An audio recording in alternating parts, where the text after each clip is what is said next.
Hi ಸ್ನೇಹಿತರೆ, welcome to Pulakeshi career academy Vijayapura.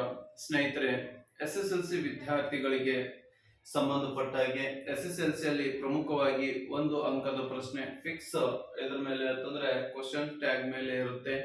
ಆ question tag ಯಾವ ರೀತಿಯ ಪ್ರಶ್ನೆಗಳು ಎಕ್ಸಾಮ್ ನಲ್ಲಿ ಕೇಳಬಹುದು ಅನ್ನೋದನ್ನ ಟೆನ್ಸ್ ಆಧಾರಿತವಾಗಿ ನಾವು ನೋಡ್ತಾ ಹೋಗೋಣ. ಹಾಗಾದ್ರೆ ಬನ್ನಿ ನೋಡೋಣ ಟೆನ್ಸ್ ಯಾವ ರೀತಿಯಾಗಿ ಕ್ವಶನ್ಸ್ ಟ್ಯಾಗ್ ಅನ್ನ ಮಾಡಬಹುದು. ಇವತ್ತಿನ ಈ ಒಂದು ಕ್ಲಾಸ್ ಒಳಗಡೆ ನಾವು ಯಾವ ಟೆನ್ಸ್ ಅನ್ನ ನೋಡೋಣ ಅಂತಂದ್ರೆ ಪ್ರೆಸೆಂಟ್ ಟೆನ್ಸ್ ಆಧಾರದ ಮೇಲೆ ಕ್ವಶನ್ ಟ್ಯಾಗ್ ಗಳನ್ನ ಯಾವ ರೀತಿ ಮಾಡ್ತಾರೆ. ಈ ಪ್ರೆಸೆಂಟ್ ಟೆನ್ಸ್ ಅಲ್ಲಿ ಬರ್ತಕ್ಕಂಥದ್ದು ಫಸ್ಟ್ ಯಾವುದು ಅಂದ್ರೆ ಸಿಂಪಲ್ ಪ್ರೆಸೆಂಟ್ ಟೆನ್ಸ್ ಅಂತಕ್ಕಂಥದ್ದು. ಹಾಗಾದ್ರೆ ಸಿಂಪಲ್ ಪ್ರೆಸೆಂಟ್ ಟೆನ್ಸ್ ಮೇಲೆ ಕ್ವಶನ್ಸ್ ಗಳನ್ನ ಯಾವ ರೀತಿಯಾಗಿ ಅವರು ಪ್ರಶ್ನೆಗಳನ್ನ ಕೇಳಬಹುದು ಅನ್ನೋದನ್ನ ನೋಡೋಣ. ಯಾಕಂತಂದ್ರೆ ಸಿಂಪಲ್ ಪ್ರೆಸೆಂಟ್ ಟೆನ್ಸ್ ಅಲ್ಲಿ ಸಹಾಯಕ ಕ್ರಿಯಾಪದಗಳು ಇಲ್ಲ ಅನ್ನುವುದರ ಬದಲಾಗಿ ನಾವು ಏನನ್ನ ಬಳಸ್ತೀವಿ ಅಂತಂದ್ರೆ ಐ, ಯು ಮತ್ತು ವಿ ದೇ ಬಂದಾಗ ನಾವು ಏನನ್ನ ನೋಡಿ ಪ್ರನೌನ್ಗಳು ಯಾವ ಇದಾವೆ, ಐ, ಯು, ವಿ, ದೇ ಬಂದಾಗ ನಾವು ಡೂ ಅಂತಕ್ಕಂಥದ್ದನ್ನ ಬಳಸ್ತೀವಿ. he see it ಬಂದಾಗ ಥರ್ಡ್ ಪರ್ಸನ್ ಸಿಂಗುಲರ್ ಅಂತ ಕರಿತೀವಿ ಇವ್ಗೆ. ಯು ಬಂದಾಗ ಕ್ವಶನ್ ಟ್ಯಾಗ್ ಮಾಡಬೇಕಾದಾಗ ಅಥವಾ ನೆಗೆಟಿವ್ ಸೆಂಟೆನ್ಸ್ ಅನ್ನ ಹೇಳಬೇಕಾದಾಗ ಇವೆರಡರ ಸಹಾಯವನ್ನ ಪಡಿತೀವಿ ನಾವು. ಹಾಗಾದ್ರೆ ಯಾವ ರೀತಿಯಾದ ಪ್ರಶ್ನೆಗಳನ್ನ ಕೇಳ್ತಾನೆ ಅನ್ನೋದನ್ನ ನೋಡೋಣ. ಫಾರ್ ಎಕ್ಸಾಂಪಲ್ ಆಗಿ ಇವಾಗ ನಾನು ಐ ಈಟ್ ಆನ್ ಆಪಲ್ ಅಂತ ಬರ್ದೆ, ನಾನು ಒಂದು ಸೇಬು ಹಣ್ಣನ್ನ ತಿನ್ನುತ್ತೇನೆ. ನೋಡಿ, ಐ ಈಟ್ ಆನ್ ಆಪಲ್. ಇದೇ ಕ್ವಶನ್ ಅನ್ನ I do not eat an apple ಅಂತ ಬರ್ದೆ. ಇವಾಗ ಇವೆರಡು ಕ್ವಶನ್ ಅನ್ನ ಟ್ಯಾಗ್ ಮಾಡಿ ಅಂತ ಕೇಳಿದಾಗ ನೋಡಿ, I eat an apple or I do not eat an apple. ಇದು ಪಾಸಿಟಿವ್ ಸೆಂಟೆನ್ಸ್ ಒಳಗಡೆ ಇದೆ, ಇದು ನೆಗೆಟಿವ್. ನಾಟ್ ಬಂದ್ರೆ ಅದು ನೆಗೆಟಿವ್ ಸೆಂಟೆನ್ಸ್ ಅಂತ ಕರಿತೀವಿ. ಈಗ ಇದನ್ನ ಟ್ಯಾಗ್ ಮಾಡಿ ಅಂತಂದಾಗ ಸಿಂಪಲ್, ಇದು ಪಾಸಿಟಿವ್ ಇದೆ ಅದು ನೆಗೆಟಿವ್ ಫಾರ್ಮ್ ನ ತಗೋಬೇಕು, ಇದು ನೆಗೆಟಿವ್ ಇದೆ ಅದು ಪಾಸಿಟಿವ್ ಫಾರ್ಮ್ ನ ತಗೋಬೇಕು. ಕ್ವಶನ್ ನೋಡ್ಕೊಳ್ಳೋಣ. ಹಾಗಾದ್ರೆ ಐ ಈಟ್, ನಾನು ಈಗಾಗಲೇ ಹೇಳಿದ್ದೀನಿ ಐ ಏನ್ ಬರಿಬೇಕು, ಹೆಲ್ಪಿಂಗ್ ವರ್ಬ್ ಇಲ್ಲ ಅಂದ್ರೆ ಏನ್ ತಗೋಬೇಕು, ಡೂ ಅನ್ನ ತಗೋಬೇಕು. ಹಾಗಾದ್ರೆ ಏನಾಗುತ್ತೆ, ಇದು ಡು ಐ ಕ್ವಶನ್ ಮಾರ್ಕ್ ಹಾಕಬೇಕು. ಬಟ್ ಇಲ್ಲಿ ಪಾಸಿಟಿವ್ ಇರೋದ್ರಿಂದ ಇದನ್ನ ನೆಗೆಟಿವ್ ಅನ್ನ ಮಾಡಬೇಕಾದ್ರೆ ನಾವೇನಂತ ಬರಿಬೇಕು, ಡೋಂಟ್ ಐ ಅಂತ ಬರಿಬೇಕು. Next I do not eat an apple ಇದೆ, ಇಲ್ಲಿ ನೆಗೆಟಿವ್ ಫಾರ್ಮ್ ಒಳಗಡೆ ಇದೆ. ಈ ನೆಗೆಟಿವ್ ಅನ್ನ ತೆಗೆದು ನಾವೇನ್ ಮಾಡಬೇಕು ಅಂತಂದ್ರೆ ಡು ಐ ಅಂತ ಬರಿಬೇಕು. ಇಷ್ಟೇ ಸಿಂಪಲ್ ಆಗಿರ್ತಕ್ಕಂಥದ್ದು. ನೆಕ್ಸ್ಟ್ ನೋಡಿ, he drinks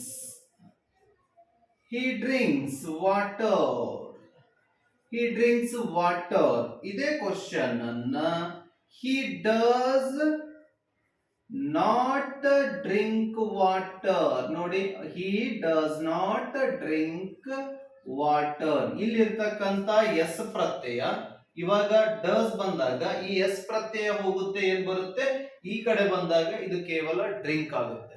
so he drinks water ಇದು ಪಾಸಿಟಿವ್ ಫಾರ್ಮ್ ಒಳಗಡೆ ಇದೆ, ಇದೇನಾಗುತ್ತೆ ಅಂತಂದ್ರೆ ಡಸಂಟ್ ಹಿ ಆಗುತ್ತೆ.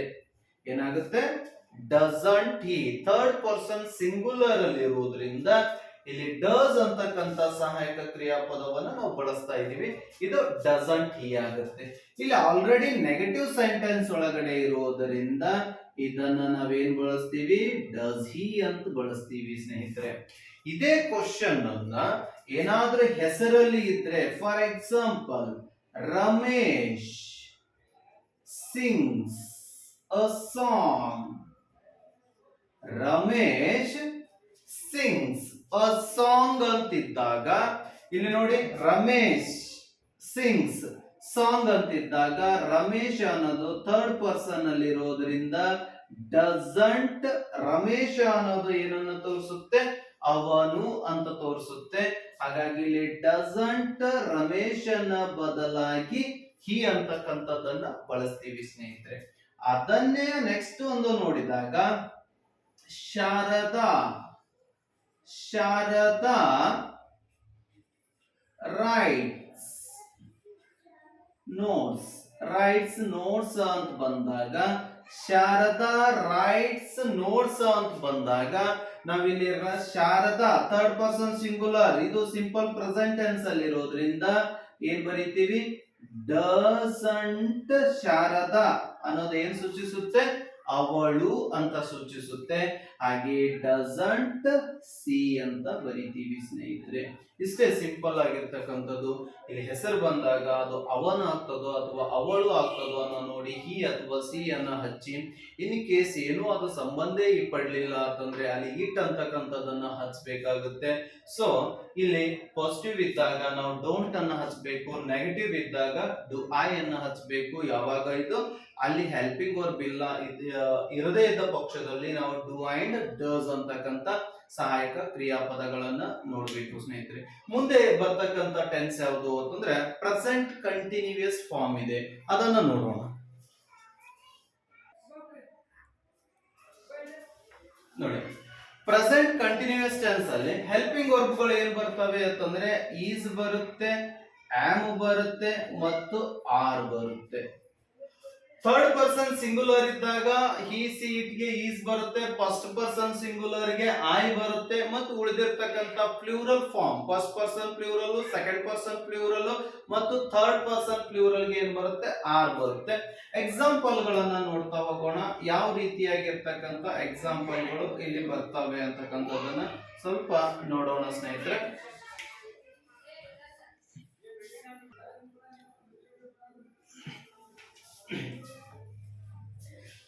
ಪ್ರೆಸೆಂಟ್ ಕಂಟಿನ್ಯೂಸ್ ಟೆನ್ಸ್ ಅಲ್ಲಿ ಬಂದಾಗ ಎಕ್ಸಾಂಪಲ್ ಗಳನ್ನ ನೋಡುವುದಾದ್ರೆ ಇವಾಗ ನೋಡಿ, ಐ ಆಮ್ ಅದನ್ನೇ ಟೆನ್ಸ್ ಅನ್ನ ಕಂಟಿನ್ಯೂ ಮಾಡೋಣ. I am eating an apple, I am eating an apple ಇದೆ. I am not eating, I am not eating an apple. Next she is singing a song. Next, he is reading a book.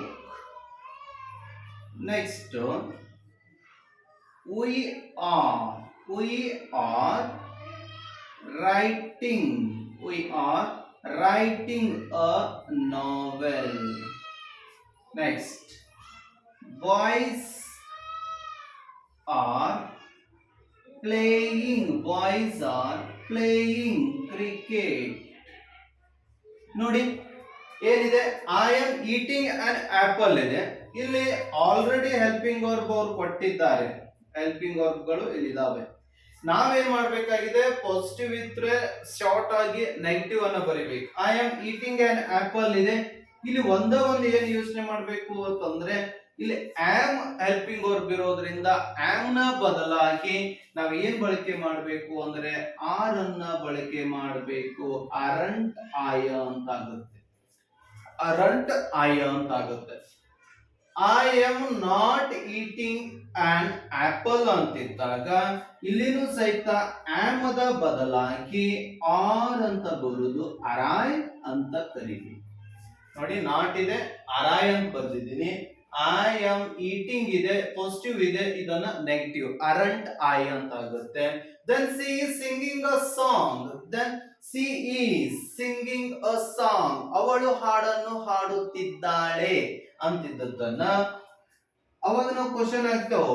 ಏನಾಗ್ತೇವು ಅಂತಂದ್ರೆ is she or isn't she ಅಂತ question ಅನ್ನ ಹಾಕ್ತಿವಿ. ಅದನ್ನೇ ಏನ್ ಬರೀತೀವಿ, isn't positive form ನಲ್ಲಿ ಇದ್ರೆ isn't she ಅಂತ question tag ಅನ್ನ ಮಾಡ್ತೀವಿ. ಅದೇ ಹಿ ಈಸ್, ನೋಡಿ, he is reading a book, isn't he, isn't he.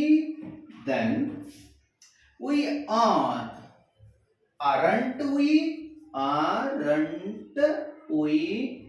Next question ಇದೆ, ಇನ್ ಕೇಸ್ ಏನಾದ್ರೂ ಪರ್ಸನ್ಸ್ಗಳು, ನೌನ್ಗಳು ಅಥವಾ ಸಬ್ಜೆಕ್ಟ್ಗಳು ಪ್ಲೂರಲ್ ಫಾರ್ಮ್ ನಲ್ಲಿದ್ದಾಗ, boys are girls, my, I and my friends, ಹಿಂಗೇನಾದ್ರೂ ಇದ್ದಾಗ ಅವುಗಳನ್ನ ನಾವ್ ಏನ್ ಮಾಡ್ಬೇಕು ಅಂತಂದ್ರೆ ಅಲ್ಲಿ ಬರಿಬೇಕಾದಾಗ, ಇಲ್ಲಿ ಬಾಯ್ಸ್ ಅಂತಂದಾಗ ಹಿ ಅಂತ ಬಳಕೆ ಮಾಡಕ್ ಬರಲ್ಲ. ಹಿ ಅಂದ್ರೆ ಒಂದೇ ಒಂದ್ ಪರ್ಸನ್ ಆಗುತ್ತೆ. ಅದಕ್ಕೆ ಬಾಯ್ಸ್ ಆರ್ ಪ್ಲೇಯಿಂಗ್ ಕ್ರಿಕೆಟ್ ಅಂತಿದ್ದದನ್ನ ನಾವೇನ್ ಮಾಡ್ಬೋದು, ಆರ್ ಅಂಟ್ ಬಹಳ ಜನ ಇರೋದ್ರಿಂದ, ಪ್ಲೂರಲ್ ಫಾರ್ಮ್ ಅಲ್ಲಿ ಇರೋದ್ರಿಂದ ಇದನ್ನ ನಾವೇನ್ ಬಳಕೆ ಮಾಡ್ತೀವಿ, ಅರಂಟ್ ದೇ, ಅರಂಟ್ ದೇ ಅಂತಕ್ಕಂಥದ್ದನ್ನ ಬಳಕೆ ಮಾಡ್ತೀವಿ ಸ್ನೇಹಿತರೆ. ಇದು ಆಕ್ಚುಲಿ ಏನಾಗುತ್ತೆ ಅಂತಂದ್ರೆ ಕ್ವಶನ್ ಟ್ಯಾಗ್ ಅನ್ನ ಮಾಡೋದು ಯಾವ ಟೆನ್ಸ್ ಅಲ್ಲಿ, ಪ್ರೆಸೆಂಟ್ ಕಂಟಿನ್ಯೂಯಸ್ ಟೆನ್ಸ್ ಒಳಗಡೆ ಆಗುತ್ತೆ. ಅವ್ರು ಏನೇ ಕ್ವಶನ್ ಗಳನ್ನ ಕೇಳಿದ್ರು ಸಹಿತ ನಾವು ಈಸಿಯಾಗಿ ಇದನ್ನ ಬಿಡಿಸಬಹುದು ಸ್ನೇಹಿತರೆ. ನೆಕ್ಸ್ಟ್ ಉಳಿದಿರ್ತಕ್ಕಂತ ಮತ್ತೊಂದು ಟೆನ್ಸ್ ಯಾವುದು ಅಂತಂದ್ರೆ ಪ್ರೆಸೆಂಟ್ ಪರ್ಫೆಕ್ಟ್ ಟೆನ್ಸ್ ಅನ್ನ, ಪ್ರೆಸೆಂಟ್ ಪರ್ಫೆಕ್ಟ್ ಟೆನ್ಸ್ ಒಳಗಡೆ ಯಾವ ರೀತಿಯಾಗಿ ಕ್ವಶನ್ಸ್ ಗಳನ್ನ ಟ್ಯಾಗ್ ಮಾಡಬಹುದು ಅನ್ನೋದನ್ನ ನೋಡೋಣ. ಹಾಗಾದ್ರೆ ನೆಕ್ಸ್ಟ್ ಥರ್ಡ್ ಟೆನ್ಸ್ ಯಾವುದು ಅಂತಂದ್ರೆ ಪ್ರೆಸೆಂಟ್ ಟೆನ್ಸ್ ಒಳಗಡೆ ಪ್ರೆಸೆಂಟ್ ಪರ್ಫೆಕ್ಟ್ ಟೆನ್ಸ್ ಅಂತ ಬರುತ್ತೆ. ಹಾಗಾದ್ರೆ ಇಲ್ಲಿ ಹೆಲ್ಪಿಂಗ್ ವರ್ಬ್ ಯಾವ್ದು ಬರುತ್ತೆ ಅಂದ್ರೆ ಹ್ಯಾಸ್ ಮತ್ತು ಹ್ಯಾವ್ ಬರುತ್ತೆ. ಥರ್ಡ್ ಪರ್ಸನ್ ಸಿಂಗುಲರ್ ಇದ್ದಾಗ ಹ್ಯಾಸ್ ಇರುತ್ತೆ, ಉಳಿದ ಎಲ್ಲಾ ಕಡೆ ಏನಿರುತ್ತೆ, ಹ್ಯಾವ್ ಇರುತ್ತೆ. ಎಕ್ಸಾಂಪಲ್ ಗಳನ್ನ ನೋಡ್ತಾ ಹೋದ್ರೆ I have eaten a banana. I have eaten a banana. Next, we have not eaten. We have not eaten a banana. We have not eaten a banana. Then he has drink, drank ಇದ್ದದ್ದು ಏನಾಗುತ್ತೆ, drunk ಆಗುತ್ತೆ. He has drunk a cup of tea. He has drunk a cup of tea. Ramu has got 90% marks. 90% marks. Ramu has got 90% marks. Then I and my friends have gone to Mysore. I and my friends have gone to Mysore. ಇವಾಗ ಇಲ್ಲಿ have ಬದಲಾಗಿ ನಾವು has ಕೂಡ ಬಳಸಬಹುದು. ನೋಡಿ, I have eaten a banana. I have eaten a banana ಇದನ್ನ tag ಮಾಡ್ಬೇಕಂದ್ರೆ positive form ನಲ್ಲಿದೆ. ಇವಾಗ ಹೆಲ್ಪಿಂಗ್ ವರ್ಬ್ ಅವರೇ ಕೊಟ್ಟಿದ್ದಾರೆ. ಐ ಹ್ಯಾವ್ ಏನಾಗುತ್ತೆ, ಈ ಕಡೆ ಬಂದಾಗ ಹ್ಯಾವಂಟ್ ಐ ಆಗುತ್ತೆ. Next, we have not eaten a banana. ಇದು ನೆಗೆಟಿವ್ ಫಾರ್ಮ್ ಅಲ್ಲಿ ಇದೆ. ನೋಡಿ, ನಾಟ್ ಬಂದಿದೆ, ನೆಗೆಟಿವ್ ಫಾರ್ಮ್ ಅಲ್ಲಿ ಇದೆ. ಹೆಲ್ಪಿಂಗ್ ವರ್ಬ್ ಅವರೇ ಕೊಟ್ಟಿದ್ದಾರೆ. ಹ್ಯಾವ್ ಇದ್ದದ್ದನ್ನ ನಾವೇನ್ ಮಾಡ್ಬೇಕು, ಹ್ಯಾವ್ ಸಬ್ಜೆಕ್ಟ್ ಏನಿದೆ, ವಿ ಇದೆ, ಹ್ಯಾವ್ ವಿ. ಇಲ್ಲಿ ನಾಟ್ ಇದ್ರೆ ನಾಟ್ ತೆಗಿಬೇಕು, ಆಸ್ ಯೂಸುವಲ್ ಬರಿಬೇಕು. ಇಲ್ಲಿ ನಾಟ್ ಇರಲಿಲ್ಲ ಅಂತಂದ್ರೆ ಪಾಸಿಟಿವ್ ಇತ್ತು ಅಂದ್ರೆ ನೆಗೆಟಿವ್ ಇದಿಷ್ಟು ಪಾಯಿಂಟ್ ಔಟ್ ಅನ್ನು ನೋಡ್ಕೋಬೇಕು. He has drunk a cup of tea ಅಂತಿದೆ. ಇಲ್ಲಿ ಏನ್ ಬರಿಬೇಕು ಅಂದ್ರೆ ಹ್ಯಾಸಂಟ್ ಹಿ ಅಂತ ಬರಿಬೇಕು ಸ್ನೇಹಿತರೆ. ನೆಕ್ಸ್ಟ್ ಏನಿದೆ, ರಾಮು ಹ್ಯಾಸ್ ಗಾಟ್ 90 ಮಾರ್ಕ್ಸ್ ಅಂತಿದೆ. ರಾಮು ಹ್ಯಾಸ್ ಗಾಟ್ ಅಂತಂದಾಗ ಹ್ಯಾಸ್, ರಾಮು ಅಂತ ಅನ್ನೋದು ಏನ್ ಸೂಚಿಸುತ್ತೆ, ಹುಡುಗ ಅಂತ ಹೇಳುತ್ತೆ. ಅವಾಗ ನಾವೇನ್ ಬರಿಬೇಕು, ಹ್ಯಾಸಂಟ್ ಹಿ ಅಂತ ಬರಿಬೇಕು ಹುಡುಗನ ಜಾತಿಗೆ. ಇದು ಬಹಳ important. I and my friend has gone to Mysore. ಇಲ್ಲಿ ಬಹುವಚನ ಇದ್ದಾಗ ಹ್ಯಾವ್ ಬಳಸ್ರಿ. ಅಥವಾ ನಾನೇ ಹೇಳ್ತಾ ಇದ್ದೀನಿ ಅಂತಂದ್ರೆ ಹ್ಯಾಸ್ ಅನ್ನ ಬಳಸಬೇಕು. ನಾವೆಲ್ಲರೂ ಹೇಳ್ತಾ ಇದ್ದೀವಿ ಅಂತಂದ್ರೆ ಹ್ಯಾವ್ ಅನ್ನ ಬಳಸಬೇಕು. I and my friends has gone to Mysuru ಅಂತಿದೆ. ಇಲ್ಲಿ ನಾನು ಮತ್ತು ನನ್ನ ಸ್ನೇಹಿತರು ಮೈಸೂರಿಗೆ ಹೋಗಿದ್ವಿ ಅಂತ ಹೇಳುವುದಾದ್ರೆ ಅಂದ್ರೆ ಏನ್ ಬರಿಬೇಕು, ಇಲ್ಲಿ ಬಹುವಚನ ಇದ್ದಾಗ ಹ್ಯಾವ್ ಅಂಡ್ ದೇ ಅಂತ ಬರೀಬೇಕು.